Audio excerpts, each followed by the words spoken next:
My name is Caleb Purse here, and today I'm going to be going over self-advocating and why it's important. So what is self-advocating? Why does it matter to us college students? So self-advocating is standing up for your rights as a student, whether you have a 504 plan or you're just not understanding class material. You have the ability to have, and a 504 plan is a plan you get if you have a learning disability of sorts, or any disability where it will impact the way you learn or how you learn. And if you have one of those, then you probably know a little bit about self-advocating because you've had to do it for a while. But this presentation is also for those who do not have a 504 plan, just regular students, because it can be hard. College can be tough. It can be a difficult thing to go through, speaking for someone who's going through it right now.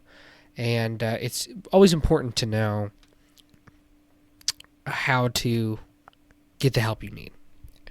So I wanted to address that first. So you have the ability to help yourself through self-advocating.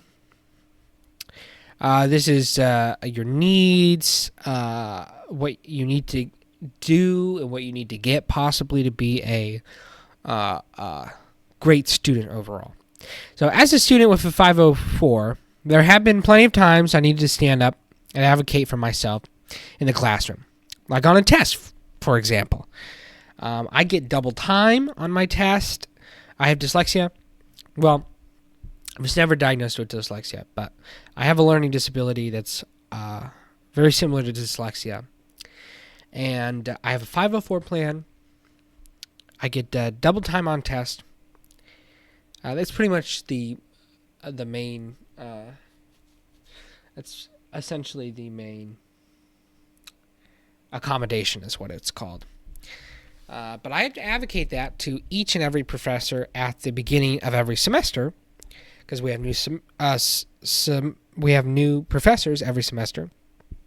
I have to email a copy of my 504 plan to each professor, and I have to ask them for the double time, or sometimes they'll come back and say, well, that doesn't really apply to my class because we don't have assessments in this class, that kind of situation. But I have to communicate with them. I have to open up a line of communication with my professors. And that's what you guys need to be doing too, is opening up a line of communication with your professors, even if you just want to establish that in the beginning.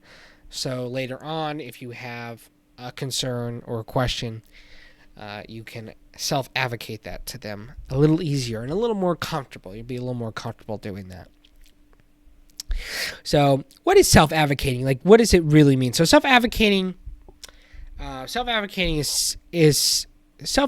simply means letting your professors know when you need help or something is wrong with the way you are learning and you need to be changed in a way. So we all get bogged down in the work sometimes, and we just keep going at a question or keep going at an assignment and cannot get it, and can't get it up to the point where we would like, the grade we would like. And it's very important that we know that we have the ability as students to reach out to our professors and say, Professor, I'm having issues understanding a certain concept, a certain topic.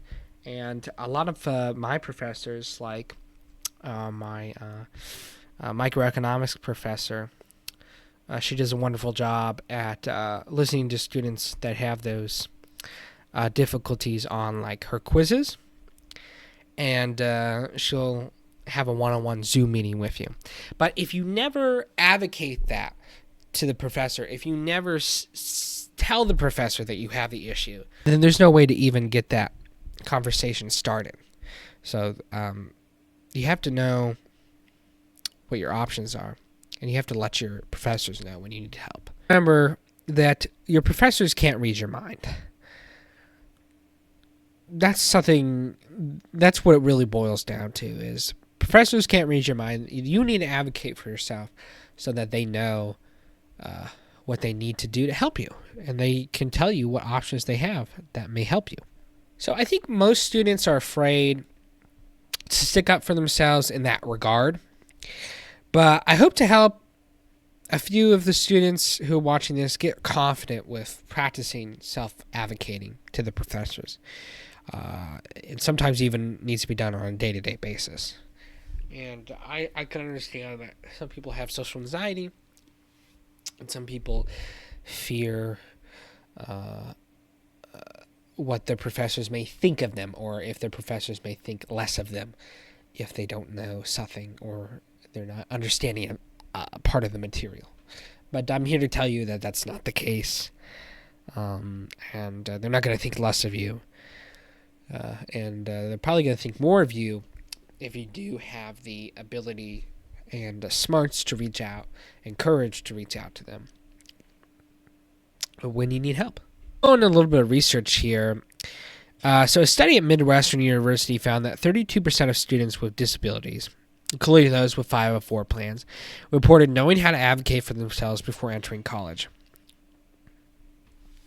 So that's a big thing. If you have a 504 plan, you have been exposed to the practice of self-advocating for, probably at least the last 4 years of your life, or however long you had the 504 plan in high school. And it's important that you continue to do what you've always done and advocate for yourself. But it's important to know the differences between high school level 504 plans and college level 504 plans. Now, nationally, about 20 to 30% of community college students use tutoring services at least once per year. For those of you with 504 plans, but also particularly those of you without 504 plans, tutoring is a form of self-advocating.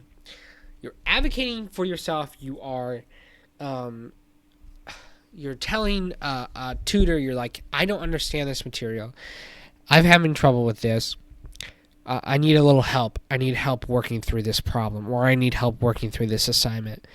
And the wonderful thing about Columbus State is they have online tutoring, 24/7 online tutoring, free access to online tutoring 24/7. I've used it a couple times personally, and it's helped me get through some larger exams in statistics.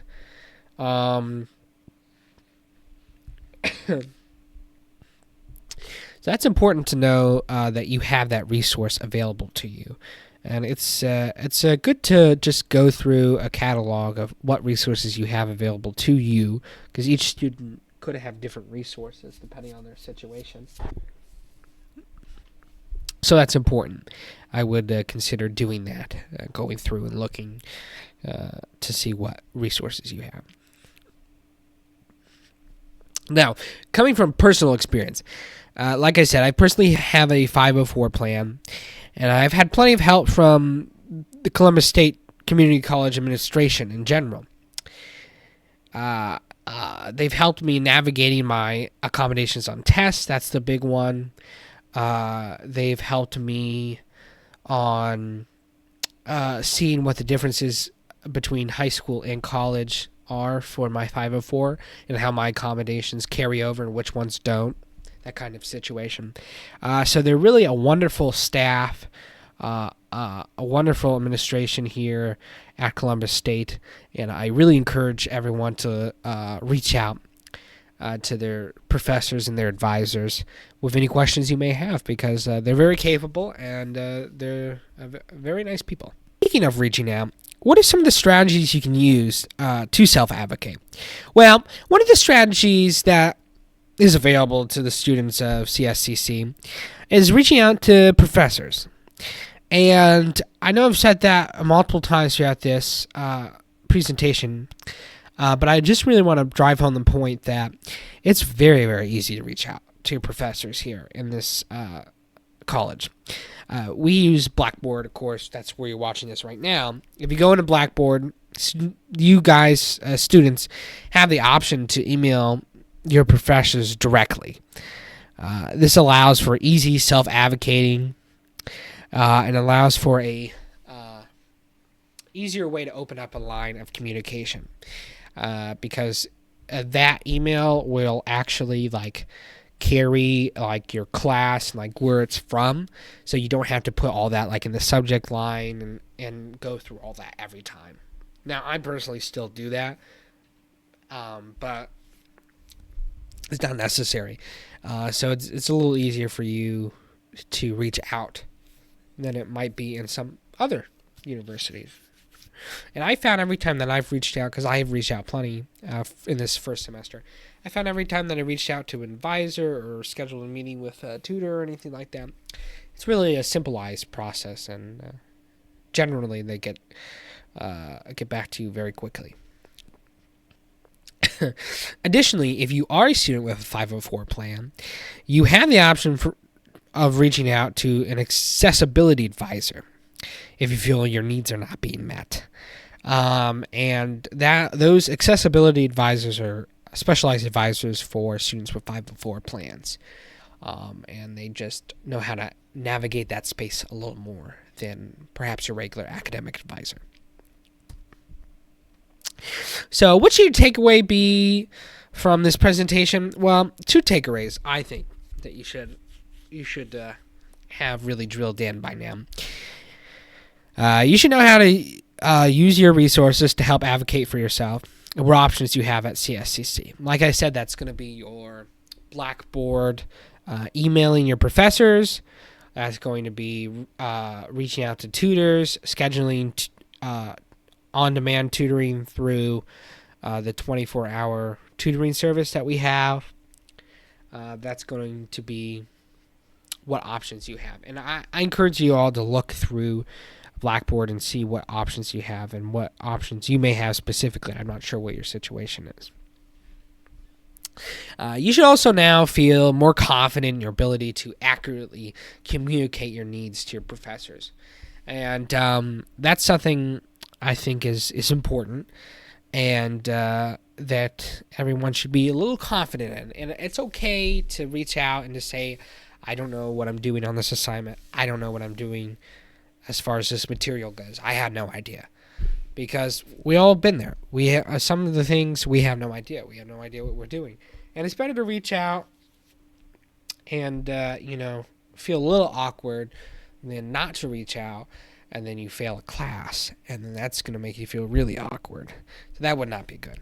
So that's not what any of us want here, and obviously we all want to get through this together. And I hope I have adequately kind of explained what self-advocating is. Let me know in the replies if there's any more questions that I can maybe try to help to answer.